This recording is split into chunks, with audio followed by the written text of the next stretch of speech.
한번 찬양하겠습니다. 하나님께서 당신을 통해 메마른 땅에 샘물 나게 하시기를, 가난한 영혼, 목마른 영혼, 당신을 통해 주 사랑 알기 원하네. 환영합니다. 축복합니다. 오늘 처음 나오신 분은 그냥 하지 마시고 또 2층에 앉아서 한번 식사하고 교제하시면 좋겠습니다. 오늘 우리에게 주신 말씀 함께 보겠습니다. 로마서 1장 1절부터 7절까지 말씀을 함께 보겠습니다. 로마서 1장 1절부터 7절까지 말씀입니다.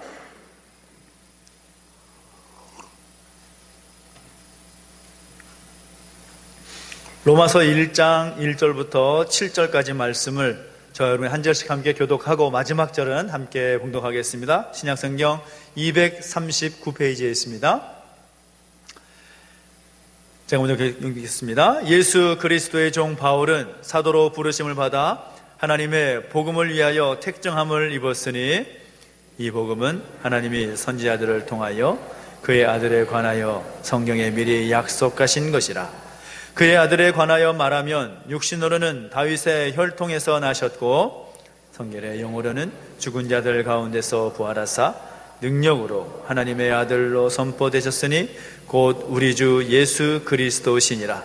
그로 말미암아 우리가 은혜와 사도의 직분을 받아 그의 이름을 위하여 모든 이방인 중에서 믿어 순종하게 하나니, 너희도 그들 중에서 예수 그리스도의 것으로 부르심을 받은 자니라. 같이 읽습니다. 로마에서 하나님의 사랑하심을 받고 성도로 부르심을 받은 모든 자에게 하나님 우리 아버지와 주 예수 그리스도로부터 은혜와 평강이 있기를 원하노라. 아멘. 한 번 더 기도하겠습니다. 하나님 감사합니다. 오늘 우리에게 예배할 수 있는 은혜를 주시고 또 주의 말씀을 대할 수 있는 은총을 허락하시니 감사를 드립니다. 말씀을 통해 다시 한번 우리가 하나님의 사람으로 그리스도인으로서 살기에 부족함이 없는 삶의 기준을 배우게 하여 주옵소서. 감사를 드리며 예수님의 이름으로 기도하옵나이다. 아멘. 할렐루야. 아멘. 우리 하나님의 은혜가 저와 여러분 가운데 함께하기를 예수 이름으로 축복합니다. 아멘. 우리가 신앙생활을 하면서도 그렇고 또 이 시대의 한국 교회와 또 교회의 모습들을 바라볼 때도 그렇고 제 마음 가운데 늘 질문이 있습니다. 그것이 뭔가 하면, 왜 성도들의 삶 가운데 변화가 없을까? 왜 교회의 모습으로 인해서 이 땅이 새로워지지 않을까 하는 그런 질문이 늘 저에게 있습니다. 제 개인에게 던지는 질문이기도 하고 또 우리 교회와 우리 모든 성도들에게 또 이 땅에 있는 수많은 교회에 던지는 그런 질문이기도 합니다. 굉장히 교만한 질문 같아도 사실은 우리가 정말 한 번쯤은 고민해 봐야 하고 생각해 볼 그런 질문이라고 생각합니다. 오늘 내가 하나님의 사람, 그리스도인이라고 하는 그 이름으로 살아가고 있는데 왜 내 삶에는 그리스도인의 합당한 삶의 모습이 나타나지 않는가? 우리가 교회 생활하고 신앙생활하고 있는데 교회와 우리 신앙생활을 비춰봤을 때 우리가 믿는다고 하고 또 그렇게 신앙생활을 하고 있다고 말하지만 왜 우리의 삶에는 또 우리 교회에는 이렇게 변화되는 모습이 보이지 않을까라는 그런 질문들을 던져볼 필요가 있다라는 거죠. 그 질문에 대해서 저는 참 오랫동안 고민을 했었습니다. 그리고 그 고민에 대한 답을 저와 여러분이 함께 찾아봤으면 좋겠다라는 생각이 들었습니다. 그 질문에 답을 찾기 위해서 오늘부터 저와 여러분이 함께 말씀을 나눌 본문이 로마서 본문이 되겠습니다. 저는 로마서 본문을 생각할 때마다 여러 가지 어떤 장별로 있는 또 이야기로 나오는 여러 가지 이야기를 함께 나눈 적은 있지만 로마서 어떤 강해를 통해서 여러분과 함께 말씀을 나눈 적은 처음일 거라고 생각을 합니다. 저도 굉장히 부담이 되는 것이고, 그리고 또 함께 말씀을 나눌 때 혹시라도 이 로마서 말씀을 통해서 굉장히 어렵게 느껴지지는 않을까라는 그런 염려가 있기 때문인 거죠. 그런데도 불구하고 오늘 이 로마서 말씀을 우리가 공부하고 또 함께 나눠야 하는 그런 분명한 이유가 있고 목적이 있다고 생각합니다. 오늘부터 함께 말씀을 나눌 때 새로운 은혜, 또 우리 가운데 주시는 분명한 메시지가 저와 여러분의 심령 가운데 들려지게 되기를 예수 이름으로 축복합니다. 기대가 되시나요? 아멘. 자, 로마서 말씀, 이 로마서 말씀은 여러분도 잘 아시다시피 사도 바울이 로마에 있는 교회에 보내는 편지라고 할 수가 있습니다. 그 정도는 우리가 다 알고 있는 기본적인 상식이라고 할 수가 있을 겁니다. 근데 로마서 말씀은 성경의 66권 가운데 너무나도 중요하고 너무나도 특별한 그런 책이라고 할 수가 있는데, 수많은 믿음의 사람들, 수많은 믿음의 선배들의 삶을 변화시켰던 성경이 바로 로마서였고, 그리고 500여 년 전에 종교개혁이 있었을 때에 그 종교개혁이 가능하게 한 그 시발점이 바로 이 로마서 말씀에 있었습니다. 왜냐하면 로마서가 이처럼 사람을 변화시키고 역사를 만들어 왔던 그 배경이 있는데, 그 이유가 뭐냐, 그 근거가 뭐냐 하면 이 로마서 말씀에는 복음에 대한 탁월한 설명과 또 우리에 대한 이해가 그 가운데 있다라는 것이죠. 복음이 탁월하다는 것입니다. 우리가 신앙생활 하면서 이 복음이라는 말은 정말로 많이 듣습니다. 복음, 그리고 복음이 뭔지, 복음의 어떤 내용이 뭔지 우리가 익히 들어서 다 알고 있는 내용입니다. 그런데 우리의 삶이 변화되지 아니하고 우리 교회가 늘 그대로인 것 같은 그 모습들을 살펴보면, 정확하게 엄밀하게 말하면 이 복음에 대한 정확한 이해와 복음에 대한 반응과 복음에 대한 우리의 삶의 결단이 없기 때문에 그렇다라고 볼 수가 있다라는 거죠. 복음이라는 건 정말 중요한 것이고 우리가 놓지 말아야 할, 우리가 반드시 붙잡고 있어야 할 진리이고 말씀인데, 과연 오늘 우리가 그 복음에 대해서 정확하게 알고 복음에 대해서 정확하게 반응하며 삶의 결단으로 살아가고 있는가라는 것을 생각해 볼 때 이 로마서 말씀은 우리에게 큰 도전이 된다라고 할 수가 있다는 것이죠. 우리 로마서 보면서 특별히 우리가 기본적으로 알아야 될 것이 있는데, 그것은 로마서는 편지라는 것입니다. 이 편지라는 것은 여러분도 잘 아시다시피 편지를 보내는 사람이 있고 또 편지를 받는 사람이 있습니다. 그리고 중요한 것이 뭡니까? 그 편지가 어떤 내용으로 되어 있는가가 굉장히 중요하다고 할 수가 있겠죠. 그 점에 있어서 1절 말씀 우리가 함께 읽어보았지만 우리에게 중요한 기준을 알려주고 있는데, 로마서는 누가 썼느냐? 바울이 썼다라는 겁니다. 로마서는 누가 받는 편지냐? 바로 로마에 있는 하나님이 사랑하시는 하나님의 백성들, 로마 교회와 성도들에게 쓴 편지다라는 거죠. 그리고 그 편지의 중심적인 내용은 무엇이냐? 바로 복음이다라는 겁니다. 하나님의 복음이 기록되었다라는 거죠. 근데 사도 바울이 왜 로마 교회에 이런 편지를 썼을까라는 것을 생각해 볼 수가 있는 겁니다. 로마 교회는 역사상 가장 비참한 그런 고난을 당했던 교회라고 할 수가 있습니다. 사도 바울이 세운 교회는 아닙니다. 많이 알고 있는 분들 가운데 오해할 수 있는 것이, 로마 교회도 사도 바울이 세웠구나 라고 할 수 있지만 사도 바울이 직접적으로 세운 교회는 아닙니다. 사도 바울이 1차, 2차, 3차 전도여행을 통해서 아시아와 또 마게도냐와 아가야, 헬라 그 지역을 다니면서 수많은 교회를 세우고 수많은 하나님의 사람들을 세우며 그들을 제자로 삼았지만 로마에는 아직 가본 적이 없는 그런 지역이었습니다. 로마로 가고 싶어 했고 또 로마에 가서 복음을 증거하고 싶어 했고 로마의 교회를 든든하게 세우고 싶어 하는 그런 마음은 있었지만 사도 바울이 직접적으로 세운 교회는 아니었다라는 거죠. 로마 교회는 주 313년 로마 제국 안에서 기독교로 공인될 때까지 이 카타콤이라고 하는 지하 무덤 속에서 300년 동안 숨어 지내야 했던 그런 교회였습니다. 어마어마한 고난, 사도 바울의 순교, 그리고 수많은 초기 교회의 지도자들의 순교, 그 순교의 피로 바탕이 되어서 세워진 교회가 로마 교회였다라는 거죠. 여러분 생각해 보십시오. 고난이라는 것이 어떻게 300년 동안 갈 수가 있겠느냐? 여러분 300년 가까이 고난을 겪어본다라는 거 생각해 본 적 있으십니까? 그 고난은 정말 말로 표현할 수 없는 그런 고난일 겁니다. 근데 더 놀라운 것은 무엇인가 하면 그 300년 동안 어떻게 그 고난을 견뎠을까? 이게 정말 대단한 문제 아니겠습니까? 고난이 있을 수 있죠. 어려움이 있을 수 있고 또 그런 힘든 일이 있을 수 있지만 그 힘든 일을 300년 동안 잘 견뎌왔던 로마 교회를 생각해 본다면 정말 참 대단하다라는 생각을 할 수가 있을 것인데, 그들이 그 고난을 견딜 수 있었던 이유, 그들이 그 엄청난 고난과 핍박 가운데 그래도 믿음 잃지 않고 교회를 세워나가며 하나님의 백성으로서 담대히 살 수 있었던 그 비결이 뭐냐? 저는 단언컨대 사도 바울이 로마 교회 가운데 보낸 이 편지에 근거한다고 저는 생각합니다. 바꿔 생각해 본다면 오늘 우리의 삶 가운데 수많은 고난과 고통이 있고 우리의 믿음의 삶을 위협하는 여러 가지 요건들이 있을 수 있지만, 그럼에도 불구하고 오늘 우리가 하나님의 백성답게 믿음의 삶을 유지하고 믿음의 삶을 살 수 있는 그 근거가 어디 있느냐?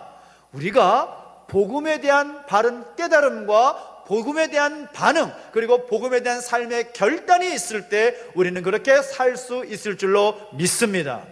이것이 오늘 로마서가 우리에게 주는 중요한 교훈이다라는 것이죠. 우리가 아는 것처럼 사도 바울은 로마 제국의 수도인 로마에 가본 적이 아직 없습니다. 하지만 로마 교회에 보내는 편지를 쓸 당시에 사도 바울의 명성은 이미 로마 교회에 알려졌을 것입니다. 1차, 2차, 3차 전쟁을 통해서 오랜 시간 동안 아시아와 소아시아 지역과 마게도냐, 아가야, 헬라, 로마 바로 옆에 있는 지역까지 다니면서 수많은 교회를 세웠을 때에 자연스럽게 사도 바울에 대한 명성을 들었을 겁니다. 아, 바울 하면 사도, 교회를 세우고 하나님 백성을 세우며 하나님의 놀라운 일들을 감당케 하는 위대한 사람 정도는 다 알고 있었을 내용일 겁니다. 로마 교회의 성도들이 어떻게 세워졌고 또 성도들이 모여서 어떻게 교회 공동체를 이루었는지 그 근거를 정확하게 찾아볼 수는 없지만, 그래도 로마 교회 그리고 성도들은 바울에 대한 명성을 익히 알고 있었을 거라는 거죠. 그리고 사도 바울은 이미 자신의 어떤 신분에 대해서, 자신의 어떤 정체성에 대해서 분명히 여러 번 반복하여 말한 적이 있습니다.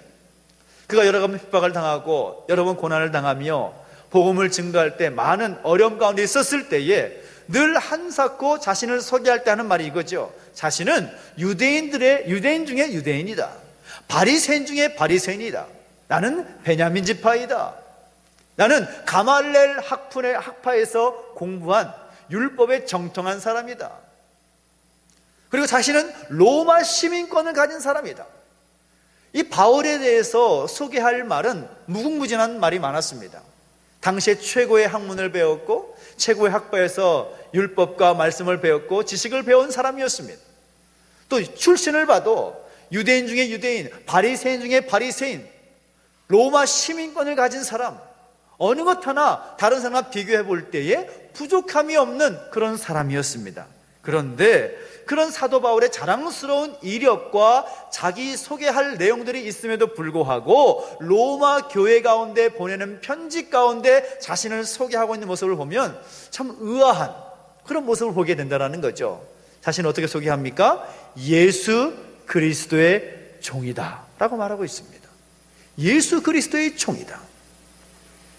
당시 로마 시대 사회 문화 가운데서 이 종이라는 단어는 로마인들로부터 아주 가장 격렬할 그리고 가장 수치스러운 단어가 종이라는 단어였습니다. 헬라어는 둘루스라는 말인데, 이 종이라는 거 결코 쉽지 않습니다. 종이라는 사람의 신분은 자유를 상실한 사람인 것이죠. 자유를 상실한다는 것은 인간의 어떤 존엄성을 상실해버린 사람들이다라는 뜻입니다. 그래서 로마 사람들이 볼 때에 이 종의 신분, 노예의 신분인 사람을 좋아할 수가 없는 거죠. 그런 로마 사람들에게, 로마 성도들에게 나는 예수 그리스도의 종이다 라고 말하고 있다는 겁니다. 로마 사람들 뿐이겠습니까? 유대인들은 어떨까요? 유대인들 역시도 이 종이라는 단어에 대해서 그렇게 좋은 감정이 없는 사람들일 겁니다. 왜냐하면 그들이 존경하는 모세, 그리고 그들의 조상이 애굽 땅에서 종되었던 세월이 자그마치 430년이었기 때문인 것입니다.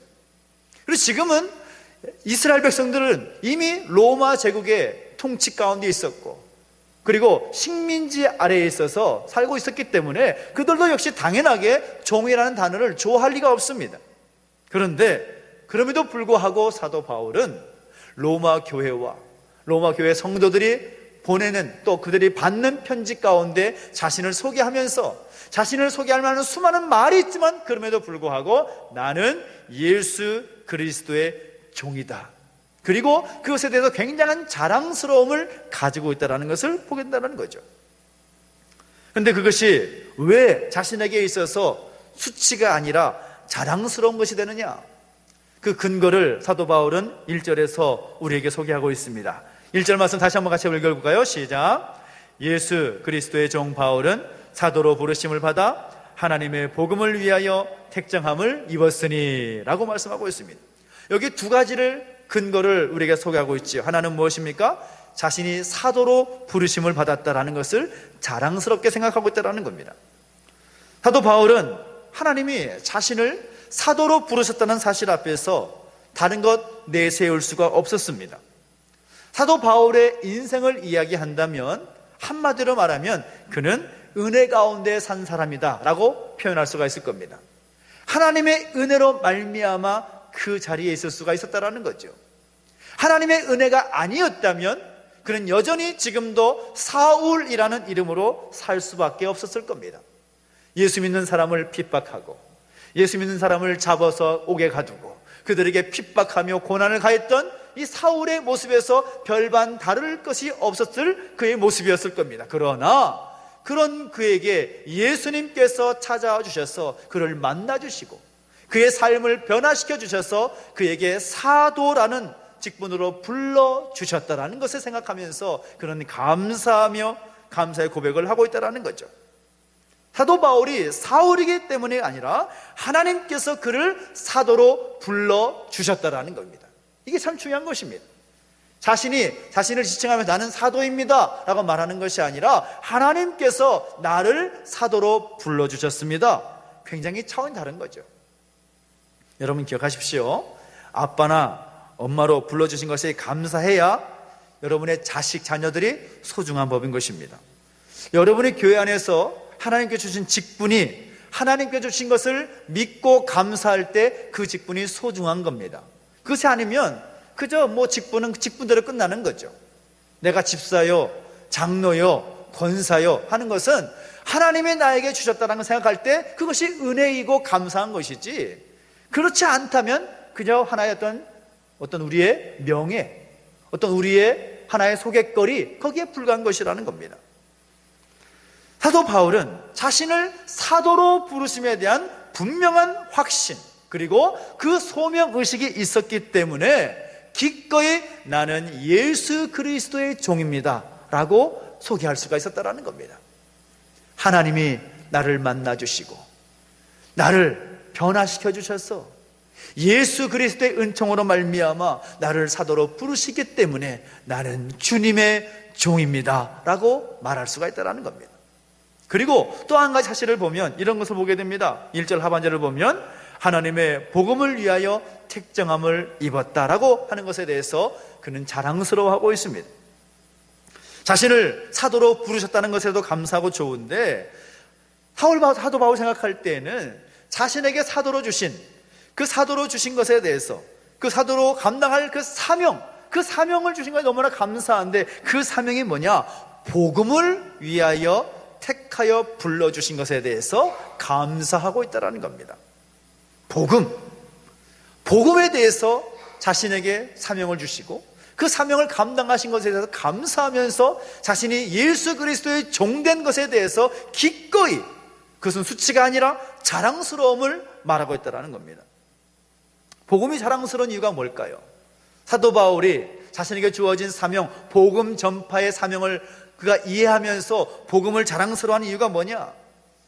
요즘은 이 질병 때문에 여러 가지 상황 속에서 많이 힘겹게 살아가고 계시는 분들이 많은데요, 하나 예를 들어 보겠습니다. 만약 여러분이 100% 안전하고 또 100% 치료 완벽한 암 치료제를 발견했다 라고 한다면 여러분 어떻게 하시겠습니까?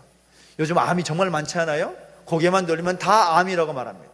그런데 만약에 여러분이 100% 안전하고 100% 치유 100% 그 암치료제를 발견했다라고 한다면 여러분 어떻게 하시겠습니까?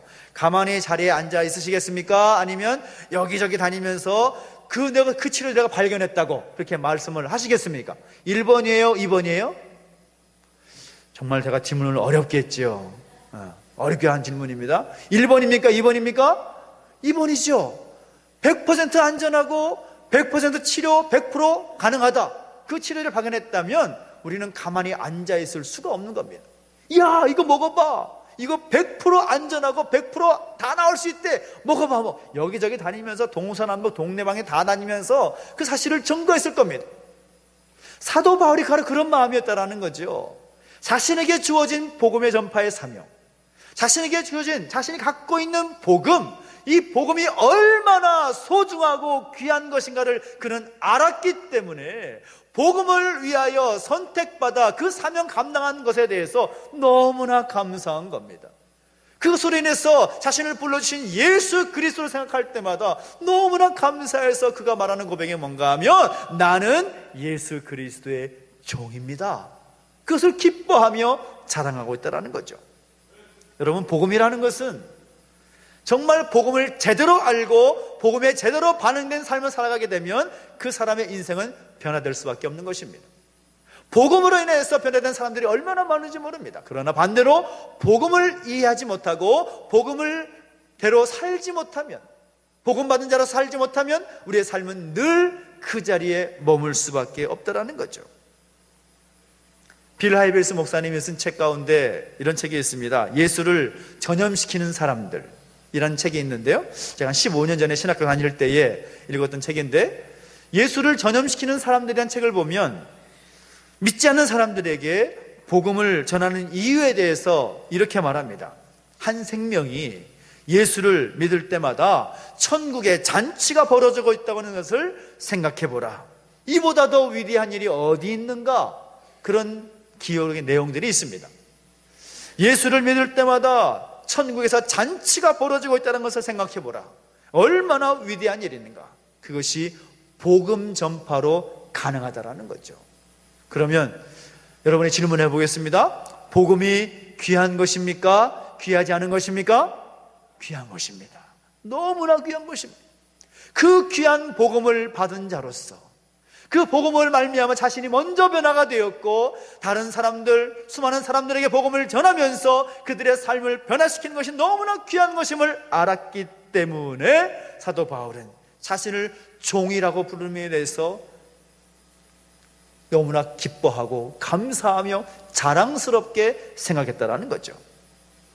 우리가 복음을 알고 복음 안에서 생명을 귀하게 생각한다는 것이 얼마나 큰 특권을 누리고 있는 것인지를 우리는 알아야 되는 것이죠. 그리고 거기서부터 우리는 복음의 삶은 시작이 되는 것입니다. 근데 중요한 것은 이 복음이라고 할 때 이 복음의 내용이 중요한 거죠. 그 내용이 가치를 나타내는 것이기 때문입니다. 그 내용이 2절부터 4절까지 나와 있습니다. 같이 한번 읽어볼까요? 시작. 이 복음은 하나님이 선지자들을 통하여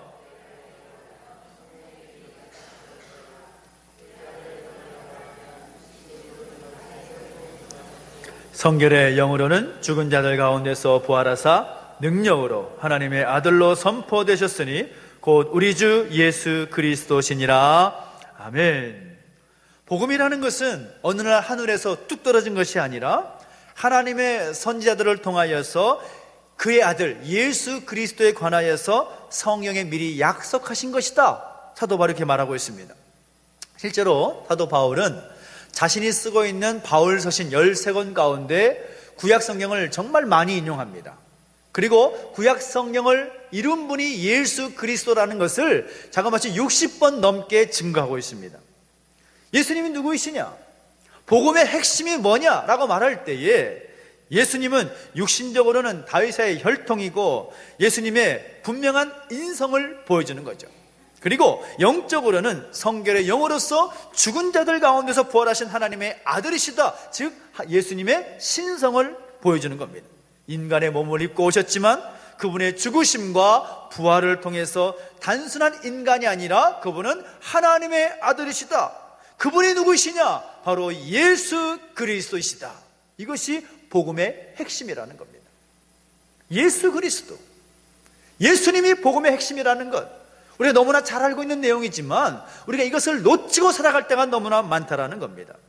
우리의 주가 되신 예수님을 로마 교회 공동체 가운데 편지를 보내는 거지요. 그 교회 가운데 유대인이든지 로마이든지 헬라인이든지 어떤 민족과 어떤 학식의 배경을 가졌든지 간에 그것은 큰 문제가 아니라는 것입니다. 우리가 예수 그리스도를 인정하고 믿음으로 고백하는 그 시인하는 난, 우리는 한 부르심을 받은 사람이다라는 것, 너무나 중요한 것이라는 거죠.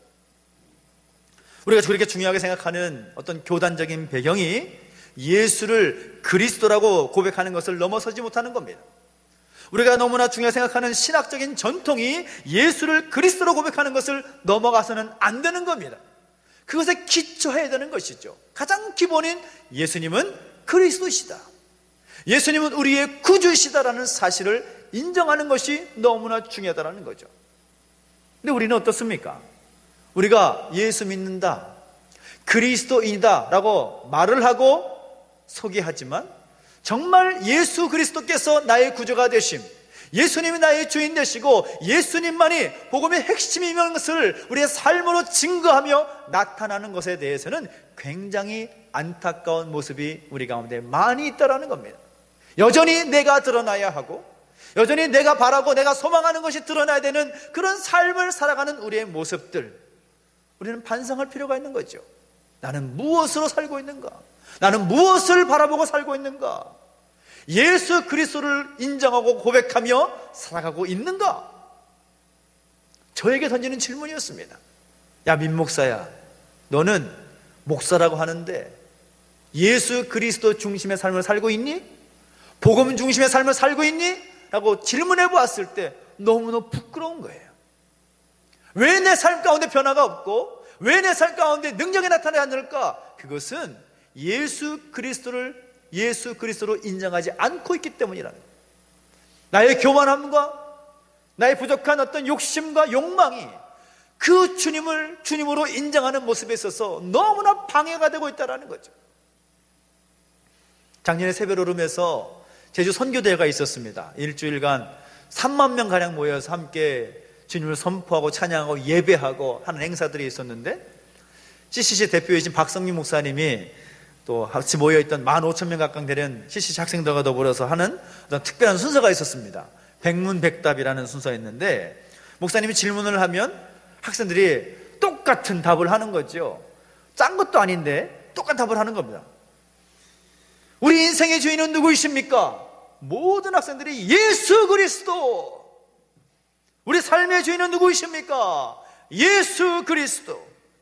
제주가 만나야 될 분이 누구이십니까? 예수 그리스도.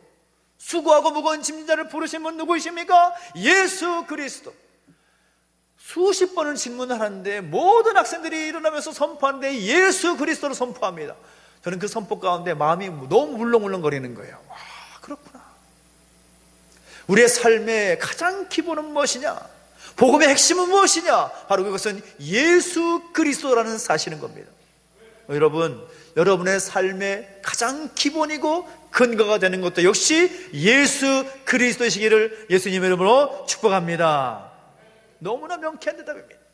예수님만이 우리의 삶의 주인이시고 예수님만이 우리 삶의 이유가 되시는 분이시고 우리의 삶의 변화를 이끄신 분도 예수님이시고 우리의 삶을 통해서 영광을 받으실 분도 예수 그리스도라는 사실, 이것이 사도 바울의 자랑거리였습니다. 그러나 안타깝게도 사도 바울 당시에도 교회 안에 여러 가지 그런 분파들이 있었습니다. 그가 고린도 교회에 쓴 편지를 보면 나는 그리스도파네, 나는 바울파네, 나는 게바파네, 나는 아볼로파네 하면서 교회 안에서 여러 사람들을 쫓는 그런 분파들이 있었다라는 거죠. 그런데 진정한 복음을 붙잡고 복음에 메인바된 사람은 복음을 전한 사람의 그런 모습에 치우치는 것이 아니라 복음의 핵심이고 복음의 내용이신 예수 그리스도를 따라서 살게 되어 있다라는 것입니다.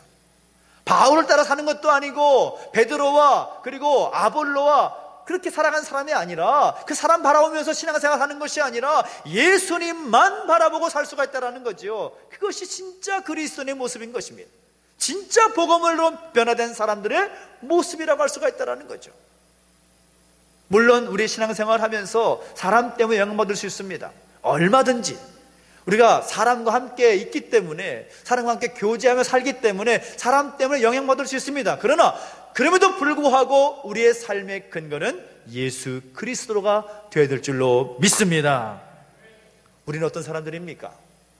오늘 말씀에 결론같이 말씀하고 있는 것이 5절 6절 말씀인데요, 같이 한번 읽어볼까요? 시작. 그로 말미암아 우리가 은혜와 사도의 직분을 받아 순종하게 하나니 너희도 그들 중에서 예수 그리스도의 것으로 부르심을 받은 자니라. 아멘. 여러분, 사도 바울은 자신의 정체성뿐만 아니라 복음을 믿는 자들의 정체성에 대해서도 아주 명확하게 말합니다. 우리는 예수 그리스도의 것으로 부르심을 받은 자니라 라고 말하고 있습니다. 따라합시다. 예수 그리스도의 것으로 부르심을 받은 사람입니다. 옆에 계신 분들에게 우리는 예수 그리스도로 말미암아 부르심 받은 사람입니다. 시작. 여러분 사실 믿으십니까? 정말 중요한 내용입니다. 그런 사람들을 가리켜서 두 글자로 뭐라고 말하는가 하면 성도라고 말하는 것입니다. 성도. 우리 교회 안에 여러 가지 직분이 있죠. 장로가 있고 권사가 있고 집사가 있습니다. 그런데 그 집사, 그런 장로, 권사, 그런 직분 말고 다른 분들을 부를 때 뭐라고 불러요? 누구누구 성도님 부릅니다. 그런데 여러분 생각하십시오. 성도라는 호칭이 결코 가벼운 호칭이 아닙니다.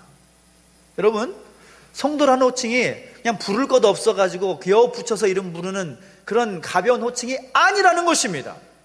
예수 그리스도의 것으로 부르심을 받은 모든 사람은 따라하십시오. 성도입니다. 오늘 우리가 하나님께서 우리를 성도로 부르셨다는 사실, 거룩한 하나님 백성으로 구별하여 부르셨다는 사실, 이것이 오늘 여러분 가운데 은혜가 되고 귀한 고백으로 있게 되기를 예수 이름으로 축복합니다. 당시 세계를 주름잡는 로마 제국의 수도에 하나님 백성으로 예수 믿는 사람으로 살고 있지만, 그 로마 시대의 그런 더럽고 추악한 그 죄악에 때묻지 아니하고 거룩함을 유지하기 위해서, 하나님 백성으로 살기 위해서 힘썼던 로마 교회와 성도를 향하여서 성도라고 부르시는 거죠. 1차적으로는 그들을 향해서 그런 호칭을 부르지만 그 의미를 확장시켜보면 오늘 우리 모두가 예수 그리스도로 말미암아 부르심을 받은 우리 모두가 성도라는 사실, 이것이 얼마나 우리에게 도전이 되고 은혜가 되는지 모릅니다. 사도 바울은 로마 교회와 성도들에게, 그리고 오늘 이 시대 살아가는 수많은 하나님 백성들에게 간절한 바라는 소원이 있었습니다. 그 소원이 뭔가 하면 그 7절 말씀에 나오는 거죠. 로마에서 하나님의 사랑하심 받고 성도로 부르심을 받은 모든 자에게 하나님 우리 아버지와 주 예수 그리스도로부터 은혜와 평강이 있기를 원하노라. 아멘. 오늘 여러분 가운데 우리 하나님이, 우리 예수님께 주시는 은혜와 평강이 충만하기를 예수 이름으로 축복합니다. 주님께 주시는 평안, 주님께 주시는 그 은혜, 성도라 하는 사람에게 부어지는 축복이요 은혜다라는 것입니다. 당시 로마 교회의 성도들과 로마 교회에 있었던 많은 사람들이 제대로 예수 믿는 삶을 살 수 없었고, 믿음의 삶을 사는 너무나 힘든, 어렵고 고통스럽고 고난 가운데 있는 그런 삶이었지만, 사도 바울은 그들의 믿음을 보면서 어찌하든지 복음에 반응하고 복음으로 말미암아 살기를 힘썼던 그들 성도들의 모습을 보면서 그들 가운데 하나님의 은혜와 하나님의 평강이 충만하기를 원한다, 그런 고백과 간구를 하고 있다는 거죠. 그리고 그 은혜 때문에, 그 평강 때문에 자그마치 300년 동안의 그 모진 고난을 견딜 수가 있었던 것입니다. 그 어떤 것으로 고난을 감당할 수가 있었겠습니까? 돈이 있다고요? 사람이 있다고요? 환경이 좋다고요? 아니요, 그렇지 않습니다. 고난이 있으면 여러분도 다 경험해 보셨겠지만 사람 별 볼 것 아닙니다. 물질 가진 것 별 볼 일 아닙니다. 환경 아무것도 우리의 고난을 대할 수가 없습니다. 그러나 그 고난을 허락하신 분도 하나님이시고 그 고난을 헤쳐나가게 하실 분도 하나님이시기 때문에 그 고난을 헤쳐나갈 예수 그리스도를 우리가 복음으로 받아들이고 믿음으로 반응하며 살아갈 때 하나님께서 우리에게 은혜를 주시고 평강을 주셔서 그 고난을 감당할 수 있게 하신다는 사실인 것이죠. 로마 교회는 바로 그 사실을 믿었습니다. 로마 교회 보낸 편지를 통해서 그 사실을 인정하고 그 엄청난 고난을 견딜 수가 있었다라는 것이죠. 이 시대 가운데도 종교의 자유는 있지만 우리의 삶을 되돌아보면 예수 믿는 사람으로, 교회 다니는 사람으로 나를 소개하고 말하기가 참 힘든 시대 가운데 우리는 살아가고 있습니다. 저는 목사이니까 어디 가서 저는 목사입니다라고 말을 하지만 오늘 여러분이 다른 사람들에게, 믿지 않는 사람들에게 가서 나 교회 다녀요, 나 예수 믿어요 라고 자신 있게 말할 수 있는 사람이 있으시겠지만 이렇게 말하기가 쉽지 않은 시대에 살고 있다는 거죠. 근데 그렇게 힘들고 어려운 그런 삶이지만 우리 삶에 여전히 고난은 다가오고 여전히 힘들고 어려운 일은 다가오지만 그럼에도 불구하고 하나님께서 예수 그리스도 중심의 그 복음을 갖고 있는 사람들에게 은혜를 주시고 평강 주신다는 것을 기억하며 살아갈 때 우리는 그 고난을 감당할 수 있을 줄 믿습니다. 여러분, 다시 한번 여러분 자리에서 여러분을 거룩한 하나님 백성으로 성도로 부르신 그 하나님 은혜에 감사하며 그 복음에 반응하고 자랑스럽게 살아갈 수 있는 여러분 되시기를 예수 이름으로 축복합니다. 물질 만능주의와 개인주의적인 그런 시대 가운데서 욕망과 권력을 쫓는 사람들 틈에서 우리의 믿음과 신앙을 지키는 것이 결코 쉽지는 않지만 이 세상에서 우리를 성도로 불러주셨고 하나님의 거룩한 백성으로 불러주신 그 사실에 대해서 우리의 믿음으로 감사하며 반응하고 하나님 주시는 은혜와 평강 가운데 살아갈 수 있는 놀라운 복이 오늘 저랑 가운데 충만하기를 예수 이름으로 축복합니다. 기도하겠습니다. 우리가 참 기도하실 때 말씀을 기억하면서 하나님의 거룩한 백성 성도로 부르신 그 은혜에 감사하며 기도했으면 좋겠습니다. 하나님, 내가 성도답게 살게 하여 주십시오. 거룩한 백성답게 살게 하여 주십시오. 하나님의 능력을 나타내며 살아갈 수 있는, 하나님의 놀라운 복음을 붙잡고 살아갈 수 있는 내 안에 계신 예수 그리스도 중심의 삶을 살아갈 수 있도록 역사해 주시라고 결단하면서 기도하며 나가시겠습니다. 함께 기도하겠습니다. 하나님 아버지, 주님을 찬양합니다. 하나님, 우리를 성도로 불러주셨고 거룩한 하나님 백성으로 불러주셨사오니 성도에 합당한 삶을 살아갈 수 있도록 인도해 주시고 함께하여 주옵소서. 로마 교회 성도들이 바로 그렇게 살아갔던 것을 기억하면서 다시금 우리가 성도에 답게 복음에 반응하며 살아갈 수 있도록 인도해 주시고 내 삶의 모든 근거가 예수 그리스도께 있음을 고백하며 믿음의 삶을 살아갈 수 있는 우리 모두가 될 수 있도록 인도하여 주시옵소서. 성도로 부르신 사실에 대해 감사하며 오늘도 힘써 살아갈 수 있는 우리 모습이 되게 하여 주시옵소서. 주님을 찬양합니다. 감사합니다. 살아계신 하나님 아버지, 오늘 우리를 성도로 불러주시니 감사를 드립니다. 하나님, 그 사실이 우리에게 감사가 되게 하시고 그것이 우리에게 능력이 되게 하셔서 성도로 살기에 부족함이 없는 우리의 삶을 낼 수 있도록 우리를 붙들어 주시고 은혜를 더하여 주시옵소서. 어떠한 고난이 오다 하더라도 어떠한 힘든 일이 다가온다 할지라도 내 안에 계신 예수 그리스도 복음의 핵심인 예수님을 붙잡고 살게 해주시고 그리스도인답게 성도답게 살아가는 우리의 모습이 되게 하여 주시옵소서. 감사를 드리며 예수님의 이름으로 기도하옵나이다. 아멘.